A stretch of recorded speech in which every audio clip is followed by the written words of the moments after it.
Funding for this edition of Think Tank with Steve Adubato has been provided by PSE&G, committed to providing safe, reliable energy now and in the future. Johnson & Johnson, Kane University, where cougars climb higher. PSEG Foundation, the New Jersey Economic Development Authority. Atlantic Health System, building healthier communities. NJM Insurance Group, serving New Jersey's drivers, homeowners, and business owners for more than 100 years. New Jersey Sharing Network. And by Veolia, resourcing the world. Promotional support provided by the New Jersey Business and Industry Association. And by bestofnj.com, all New Jersey in one place.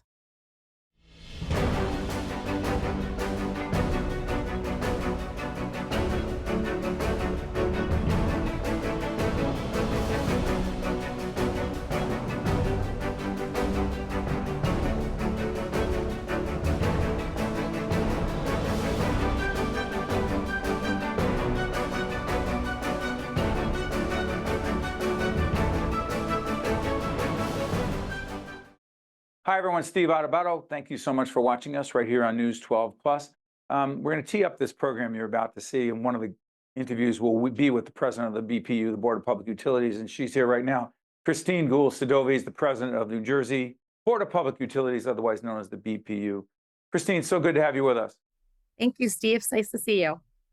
And you know, in that interview with the president, we talk about wind energy, climate change, and we also talk about electrifying transportation, a whole range of related issues. But right now, for this intro, right here on News 12 Plus, talk to us about the Comfort Partners Initiative. What is it, and why is it so significant? Thanks, Steve. The Comfort Partners program is something that the BPU does, and it's in partnership with our utilities. It's a program that offers incentives to income-qualified residents to help them make energy improvements, energy efficiency improvements, and upgrades in their homes. It's at no cost to the resident, and it helps residents to not only save money on their utility bills by doing energy efficiency improvements, but also to help make sure that their homes are more comfortable. And it's such a great program, and I think it's something that we're really proud of at the BPU, and we want people to take advantage of. Who qualifies for this, and is it economic based? It is. It's income qualified, so certainly yes. And so, can someone, if they go on the website, how can they find out if they qualify or not? They can just go to the website, and they'll go through the application process, and they'll be able to get help. And there's also a phone number on the website that is provided. And our information is that more than 125,000 New Jersey residents have seen reductions in their utility bills through the Comfort Partners program. Is that accurate? That's right. We just hit that milestone, Steve, of 125,000 residents. Wow, and that's a lot of families. So to the president of the BPU, Board of Public Utilities, Christine Guhl-Sadovy, I want to thank you and your colleagues. And again, to disclose, we have a collaboration with the BPU and their advertising agency, in which we're trying to provide public information, public awareness around clean energy issues. Thank you so much, Christine. We appreciate it. Thank you, Steve. Check us out right here. Hi, everyone. Steve Adubato. We kick off the program all the way from Atlantic City.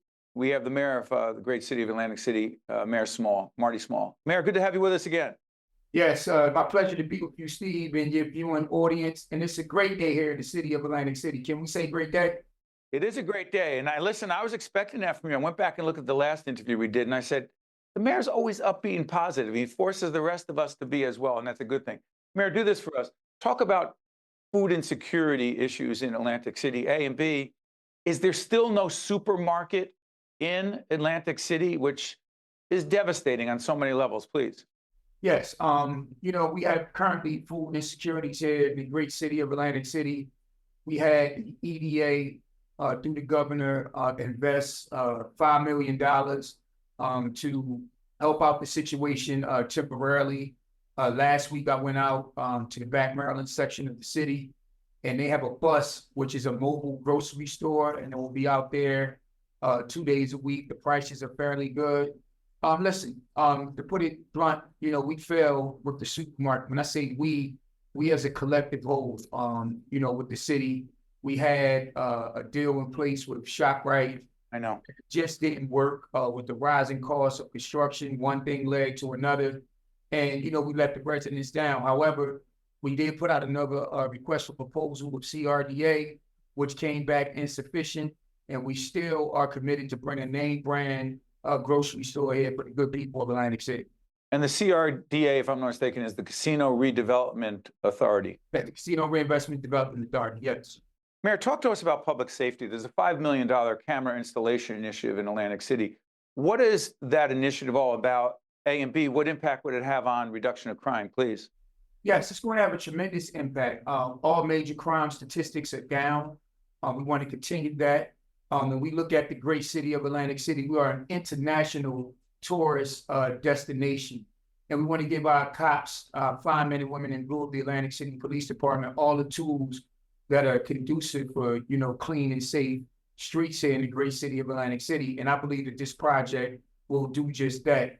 It has been previously discussed by prior administrations, prior city council, and I'm just happy through our negotiations with the state of New Jersey that in the 23 budget, we've had $16.8 million extra in supplemental transitional aid, and we earmarked $5 million. The project is underway. The contractor is JCT Solutions, and the cameras are going to be equipped with artificial intelligence. So if something happened, you could say, I'm looking for a person with a red long sleeve shirt, and all the cameras in Atlantic City that picks up a red long sleeve shirt will show someone with a red long sleeve shirt, and you just narrow it by a process of elimination. But Mayor, the other piece, I'm sorry for interrupting, is community policing is a big part of this. Beyond the technology, there's a different approach to policing. Yes, we have a new deployment plan, which our officers, you know, favor very much. We also were just successful for getting more cops. We were awarded a cops grant, which we will hire 30 new officers. We're currently working with the Board of Education. My wife is the superintendent of schools to talk about putting some officers in school with some of these grants. We're looking at a motorcycle unit, and I want to form up community policing, particularly on Atlantic and Pacific Avenue, where, you know, a lot of people loiter, and, you know, we need to clean that up. So the Small administration is definitely putting that money where its mouth is when it comes to the Atlantic City Police Department. Mayor, help us on this. By the way, if you just joined us, we're talking to the mayor of Atlantic City, Mayor Marty Small. Mayor, I was just down in Atlantic City for a seminar that I was leading, and I thought, and I will admit this, I did stop in to the casino that I was at. I enjoyed blackjack, moderate gambler. But I got to ask you, I was struck by the smoking situation there, and help us understand why legislation that has been sitting around for a long time, Mayor, to ban smoking in every area of the casinos to protect workers and protect customers. A, why hasn't that moved forward? And B, you've called for a compromise. Why hasn't it moved forward? And B, what's that compromise, Mayor? Well, listen, you know, unfortunately, in the position that I'm in, when you make a decision, you know, people either want to agree or disagree. I'm not against the casino workers who rightfully express their opinion on that it shouldn't be smoking in. I'm coming from it with a global perspective. Again, losing a mother and grandmother to cancer, I'm sympathetic and empathetic. However, when you look at the statistics, when Atlantic City tried no smoking, it was a disaster. It was at Revel. Revel went bankrupt several times before it closed for a while. Then it was reopened as Ocean Resorts, which is now, ironically, one of the top 3 casinos here in the great city. That's where I was, at Ocean. So you're saying it's an economic, I'm sorry for interrupting, Mayor. You're saying banning smoking in casinos is an economic thing and we will lose to surrounding states? No, it's not about losing to surrounding states, because everybody is chipping away of what Atlantic City used to be. And I'm one to always say we need to diversify our offerings, more family entertainment, etc. As far as the gaming situation go, I'm looking at numbers. When any disaster happens at a casino, let's just take COVID. Yes, the casino survived, but for a long time, we were operating at 25% of the casino floor. You can't hire 100% of the workforce if you're operating at a 25% capacity. So when we look at the smoking situation, Rebel, now Ocean came in with that mantra that it was going to be no smoking, smoke-free casino. So unfortunately, way before my time, gambling and smoking goes hand in hand. However, we're not letting the casinos off the hook. Can the air filtration system be better? Absolutely. Can there be something that can be done that could strike a compromise? I want everybody to win. I want the workers to win. We value their health and safety. And at the same time, our biggest industry, you have to understand the casinos are the biggest taxpayer in the current city of Atlantic City. They provide the most amount of jobs. And I went through it all. We went through Sandy when we had to tell the world that the boardwalk didn't wash away. There was another local area where the boardwalk washed away. We saw 4 casinos close. We saw people write Atlantic City off. We went through a state takeover, and now the city is excelling. The government is getting rave reviews by Moody's and Standard & Poor's, and we're collecting over 98% of taxes. Any dip in that is going to hurt the great city of Atlantic City. Casino workers are going to be out of jobs. People are not going to pay their taxes as much. And more importantly, when you look at the totality of the situation, it'll be a detriment to the same state of New Jersey that depend on the casino industry. We here in the great city of Atlantic City, we don't get luxury tax, we don't get parking tax, we don't get anything off of the taxes from the casinos. The state of New Jersey's only report in 2018 showed that $154.5 million left the great city of Atlantic City, not a penny, and went to the state of New Jersey for senior programs and other services provided for the benefit of the industry. You're listening to Mayor Marty Small of Atlantic City. Mayor, as always, you honor us. Thank you so much. Thank you so much. You guys stay with us. We'll be right back. To watch more Think Tank with Steve Adubato, find us online and follow us on social media. We're now joined by David Walker, Chief Executive Officer and Executive Director of Visions and Pathways. David, great to have you with us. Thank you, Steve. Great to be here. We'll put up the website. Tell everyone what Visions and Pathways is. We're a 501c3 nonprofit, been in business for over 50 years. We help abused, neglected, homeless, and runaway youth. We provide housing and social services. We help youth become self-sufficient. In 2024, how serious is the problem of young people who are homeless or on the verge of being homeless? How serious is that problem in our state and nation? It's a problem throughout the nation, problem throughout the state. A large percentage of our kids are aging out of foster care. In any year, 800 kids are aging out of foster care. And unfortunately, very often they have no place to go. So there's a large correlation between aging out of foster care and becoming homeless. Define aging out. What are we talking about specifically? Yeah. With foster care, it's either 18 or 21. So at 18 or 21, that's the age at which the state no longer provides care. So if they're in a foster home, the foster home will no longer receive payment for taking care of them. If they're in a group home, and we run several group homes, if they're in a group home, the state would no longer cover the cost associated with taking care for a young person that's been abused and neglected all their lives.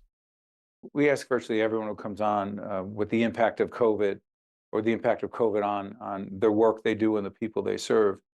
What would you say the most significant impact has been on these young people who find themselves aging out of the foster care system vis-a-vis COVID?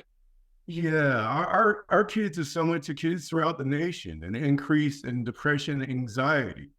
So our kids that have been abused and neglected already was a population that experienced a high level of anxiety and depression. It's just become more acute. What do they need? What do these young people need from an organization like Visions and Pathways? What do they need? They need stability, and that's what we provide. They're homeless. They have no place else to go. They've gone from foster home to foster home. So they need that stability and support. It starts there, so that they know that they have a safe place to live, a place where they get nutritious meals, a place where they'll be accepted. So once they have that stability, they need the support to acquire the skills that they need to become self-sufficient. What happens if they don't David, what's happening to a lot of these young people who don't get the services, the help, the support, the stability that you just described? Not that they're all the same, but No. what do many of these young people face? Yeah, unfortunately, the aging out population, the outcomes, unfortunately, are not positive. Higher incidence of incarceration, higher incidence of drug use. So what happens is if they do not get that support, they go down the wrong path. And that's why we're here, to make sure that they get support they need, they get the guidance that they need, they learn about careers, and that they know that there's a loving community that cares about them and wants them to thrive. How'd you find your way into this work? Well, I'm a retired attorney. I worked in New York City for a number of years, focusing on human rights and human services issues. And my journey led to community-based human services. It's where the rubber meets the road. If you really want to have impact on people's lives, communities' lives, young people, making sure that young people thrive, it's community-based organizations like Business Pathways that makes the difference every day. So again, every not-for-profit leader, because you mentioned you're a 501c3, for folks who don't know what that means, it's part of the tax code. You're a 501c3. We do not pay, we're a 501c3. We don't pay taxes, if you will, as if you were a for-profit business, but we are in a business that is constantly securing the funding that allows us to do what we do. Your funding comes from where, David? Yeah, it's a mix. We receive a significant amount of government funding, foundation support, charitable contributions. For the more creative things that we do, our wellness program, our nutrition program, we depend very heavily on charitable contributions. So it's a real dynamic mix of government support, corporate foundation support, and individual contributions. Let me ask you this, because housing costs are ridiculous Yeah. in this state and in the nation, this region in particular, but in the state of New Jersey. Your organization is currently raising funds for a 10-unit complex in Bridgewater, New Jersey. Talk about what that is and why it's so significant as it relates to affordable housing. Exactly. We're very excited about it. It's called the Bridge House Project. And what Bridge House will be is 10 units of affordable housing for youth who have aged out of foster care, and I should say young adults who have aged out of foster care and similarly situated individuals. And it gives them that stability that they need to thrive. And as you said, the affordable housing, there's a scarcity, and it's just critically important. So once we have a safe place to live, where there's support, clinical services, behavioral health services, wellness, nutrition, then that young person, that young adult has that foundation that they need to go on, become self-sufficient, and contribute mightily to our society. Have you touched on the Street Smart program? Is that a subset of what you do? Yeah, Street Smart is one of our programs. The Street Smart is early intervention, and the name kind of tells you what it's all about. It's hitting the street and identifying young folks that may be having problems at home before they run away, before they kicked out the house, so that we can make sure that they get that support before they become human trafficking victims and be exposed to detrimental aspects of our society. So that's what Street Smart is all about, hitting the streets, keeping our youth at home if possible. If not at home, find a safe place for them before they become homeless and they hit the street. David, before I let you go, we've been putting up the website. We'll put it up one more time. If people want to be helpful to the work of Visions and Pathways, they go on your website. How can they do that? Yeah, they can go on our website. We have a mentoring program.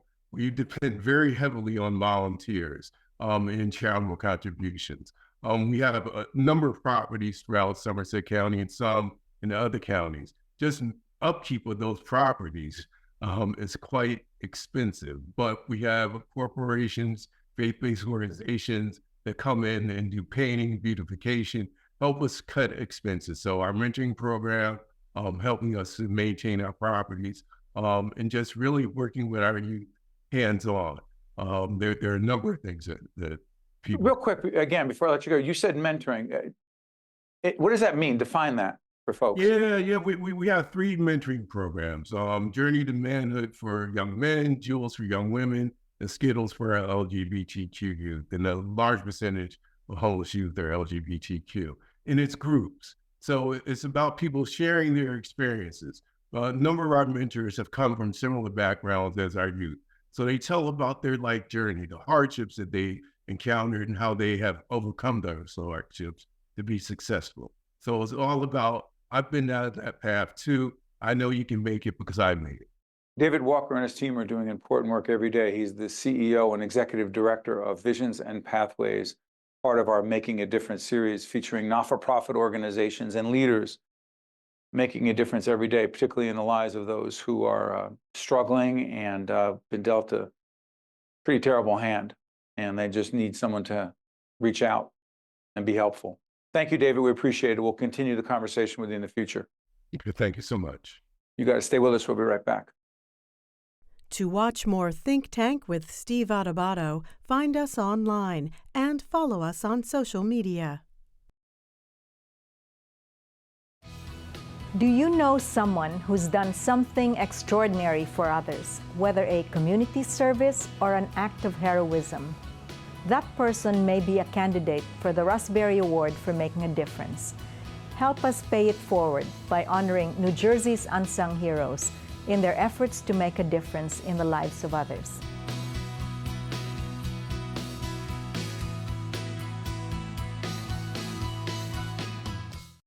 We're now joined by Christine Guhl-Sadovy, who's the president of the New Jersey Board of Public Utilities, otherwise known as the BPU. Christine, good to see you.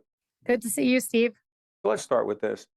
Joe Fiordaliso, the late, great president of the BPU, longtime friend of ours. We had him on so many times. You worked with him. You knew him well. We saw each other at Joe's wake. What made Joe Fiordaliso so special and what a great public servant? Steve, it's hard to put into words, I think, what made Joe such a great public servant, a great mentor, and a great friend. He had a wonderful sense of humor. He was approachable. He was open-minded. He was so committed to the goals of the BPU and Governor Murphy's clean energy policy goals. And he was so incredibly supportive of staff like me. I was his chief of staff, among other things, and all of the staff of the BPU. And he didn't miss an opportunity to talk about the wonderful staff of this department. Check out our Remember Them series in which we recognize Joe Fiordaliso, a great public servant. Let's switch gears, and let me disclose that the Caucus Educational Corporation, our not-for-profit organization, has received a grant from, not directly from the BPU, but from the advertising agency that does public awareness around clean energy issues. We have all kinds of folks with different points of view on this, but in this case, Christine, I want to ask you this. Orsted leaves on November the 1st. They leave the state, and please check out our interview with Governor Murphy where we talk extensively about that. They leave the state. They're the leaders as it relates to wind energy. What now? Well, Steve, that was certainly a setback, and we acknowledge that, but we are more committed than ever to moving forward, not just in offshore wind, but all of Governor Murphy's clean energy goals to get us to 100% clean energy. Offshore wind is the cornerstone of the clean energy goals that we have. And we are committed, and we will move forward in spite of that setback. So Atlantic Shores, did they pick up all of the, Atlantic Shores is another company that does wind energy. Did they pick up all that work, Christine? So Atlantic Shores is they're a separate entity, separate project. Separate project. So someone else has to pick up the Orsted. What Orsted left, someone else has to pick up that. So we are as you may know, the governor directed the BPU to advance the fourth solicitation, originally scheduled for the end of 2024. We are now moving it up to the early part of 2024, and I think that really demonstrates our commitment to get through this setback and move forward towards our goals around developing offshore wind. Christine, let me ask you this: to those who are critical, and we've had many legislators, particularly Republican legislators, who've come on and said, you know what, the economics don't work. Wind energy is not proven. Plus, look what's happening to the whales that are washing up on shore. That's got to have something to do with wind energy. What do you say to those folks and those who are questioning the power of wind energy, please? Sure. So wind energy is a proven technology around the world. It's not a new technology. Offshore wind is, again, the cornerstone of our clean energy policies in New Jersey and is poised to bring significant economic development in addition to the clean energy generation that it is going to bring to the state of New Jersey and help us to mitigate climate impacts. There's a lot of misinformation out there about the impacts of offshore wind, and we understand that there is opposition, but we are working based on evidence, and there's no evidence of any connection between offshore wind and the marine mammal strandings. So we are moving forward in a responsible way and continue with that commitment to offshore wind. We're talking to the president of the Board of Public Utilities, and the BPU regulates a whole range of industries. Tell folks what you regulate so everyone understands the powerful role of the BPU. Sure. We regulate the state's public utilities. That includes, in addition to electric, gas, water, cable, telephone. And then we are also the Office of Clean Energy, the state's Office of Clean Energy. Let's talk about electrifying transportation. What the heck does electrifying transportation even mean? So what it means for the administration and Governor Murphy's goals is focusing on transportation as a source of emissions, a significant source of emissions in the state of New Jersey, and making sure that we're moving towards electrifying the whole transportation system, including residential vehicles. The BPU, we just actually closed our incentive program because we expended all the funds for the year. It will reopen in the next fiscal year. And it's really about incentivizing people who want to switch to electric, who are ready to drive electric, to help support them and make sure that they are able to afford electric vehicles if they want to make that switch. And how confident are you about the charging stations being in place to do that? We have, so much work is being done to expand charging stations. We understand that, that range anxiety exists, but at this department, at the BPU, at the DEP, but also really importantly, federal funding coming in from the Biden administration to support the expansion of charging stations throughout the state, so that in addition to those people who have the ability to have a charger at home, there will also be public charging stations, as there already are, and that will continue to grow throughout the state. Christine Guhl-Sadovy is the president of the New Jersey Board of Public Utilities, otherwise known as the BPU, and important conversations about climate change, wind energy, electrifying, if you will, cars, and a whole range of other related topics. We'll continue that conversation in future interviews. Thank you so much, Madam President. Thank you so much, Steve. Thank you for watching, folks. We'll see you next time. Think Tank with Steve Adubato is a production of the Caucus Educational Corporation, celebrating 30 years in public broadcasting.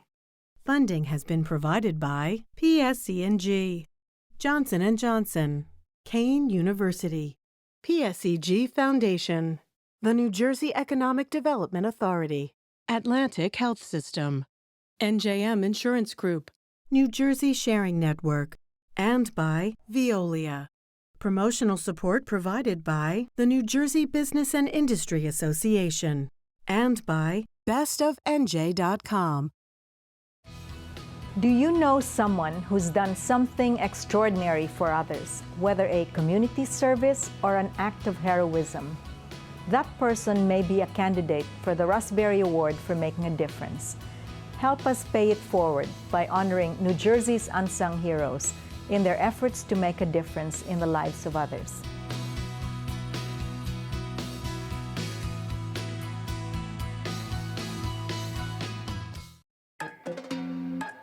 Here at Kane University, everyone gets their chance to climb higher. Michael came to Kane and found his passion for healthcare, and now he's a doctor. After Trisha graduated, her graphic design work was featured in the New York Times. Samantha is studying athletic training and finding her path to an internship with the New York Giants.